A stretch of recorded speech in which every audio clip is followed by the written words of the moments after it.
Celebrate the moments of colors. KMT Silks, Perindalmanda, Kottakkal. Pattambi Padinjaremadom Shri Guruvayurappan ക്ഷേത്രത്തിൽ ഉത്സവാഘോഷത്തിന് ഭക്തിനിർഭരമായ തുടക്കം. കഴിഞ്ഞ ദിവസം രാത്രിയായിരുന്നു ഉത്സവം കൊടിയേറ്റം നടന്നത്. പട്ടാമ്പി പടിഞ്ഞാറേമഠം ശ്രീ ഗുരുവായൂരപ്പൻ ക്ഷേത്രത്തിൽ ഉത്സവാഘോഷത്തിന് കൊടികയറി. ഭക്തിനിർഭരമായ ചടങ്ങിലായിരുന്നു ഉത്സവ കൊടിയേറ്റം നടന്നത്. ക്ഷേത്രം തന്ത്രിമാരായ ശ്രീധര ചുമരത്തുമന ദിവാകരൻ നമ്പൂതിരിപ്പാട്, കാലടി പടിഞ്ഞാറെടുത്തുമന ശങ്കറുണ്ണി നമ്പൂതിരിപ്പാട്, ക്ഷേത്രം മേൽശാന്തി കുന്നത്തുമന സജീവൻ നമ്പൂതിരി എന്നിവരുടെ മുഖ്യ കാർമ്മികത്വത്തിലായിരുന്നു ഉത്സവ കൊടിയേറ്റം നടന്നത്. നിരവധി വിശ്വാസികളും ചടങ്ങുകളിൽ പങ്കെടുത്തു. ക്ഷേത്ര മാനേജർ കെ രാമകൃഷ്ണൻ, ക്ഷേത്ര ജീവനക്കാർ എന്നിവരും സന്നിഹിതരായിരുന്നു.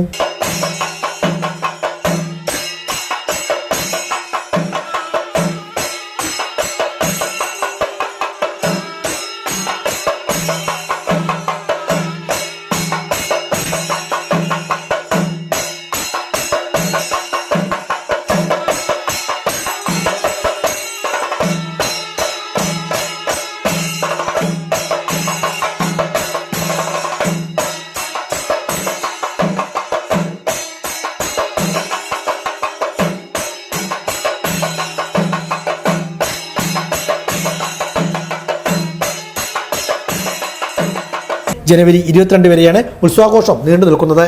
ഉത്സവാഘോഷങ്ങളുടെ ഭാഗമായി ഓട്ടംതുള്ളലും അരങ്ങേറി. കേരളശ്ശേരി പ്രഭാവതിയാണ് ഓട്ടംതുള്ളൽ അവതരിപ്പിച്ചത്. മണികണ്ഠ വിജയമായിരുന്നു കഥ.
ഉത്സവാഘോഷങ്ങളുടെ ഭാഗമായി ക്ഷേത്രത്തിൽ എല്ലാ ദിവസവും കലാപരിപാടികൾ നടക്കുന്നുണ്ട്. വെള്ളിയാഴ്ച രാവിലെ മുതൽ ഭരതനാട്യം, തിരുവാതിരക്കളി, ഭക്തിഗാനമേള, നൃത്തനൃത്യങ്ങൾ എന്നിവയും ഉണ്ടായിരുന്നു.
ഉത്സവം 3ാം ദിവസമായ ശനിയാഴ്ച രാവിലെ 9 മണിക്ക് തിരുവാതിരക്കളി, തുടർന്ന് ഗ്രൂപ്പ് ഡാൻസ്, ഭക്തിഗാനം, നൃത്തനൃത്യങ്ങൾ, നൃത്താർച്ചന തുടങ്ങിയ പരിപാടികളും ഉണ്ടായിരിക്കും.